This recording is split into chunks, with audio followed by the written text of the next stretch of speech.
প্ৰমোদ বড়ো কোনবা কোনবা নেতাই আজি এনজয়মেন্ট কৰি আছে, আজি মনোৰঞ্জন লৈ আছে, ঠকা এই ঠকা দি লৈ পেলাই ভাব লৈছে আজি দিলীপ বড়ো নিচিনা আৰু বহুত নেতা আছে, বিচিডিচি চেয়াৰমেন, আজি কোনবা টিচিএলচি চেয়াৰমেন, আজি বেলেগৰ ছোৱালী লৈ পেলাই আজি পলাই আছে, কোনবা মানে ষ্ট্ৰিক ঘূৰিবাই মানে বেলেগ বহি ৰাজ্যত আজি মানে লৈ গৈ আছে, এইবিলাক মানে কুকৰ্মবিলাক কৰি আছে।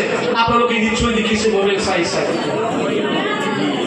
তো তেনেকুৱা নেতাবিলাকৰ হাতত আমাৰ ছোৱালীসকলক, আমাৰ গাভৰুসকলক, আমাৰ বেটীসকলক আমি কি ধ্বংস কৰিব দিম নেকি? আমি ধ্বংস কৰিব দিম নেকি? আজি এটা ফটো, আজি ভিডিঅ' ভাইৰেল হোৱাৰ কাৰণে কালি এঠাই গৈছে বুলি ভাবিছো, কিন্তু হাজাৰ হাজাৰ তেনেকুৱা ঘটনাবিলাক হৈ আছে।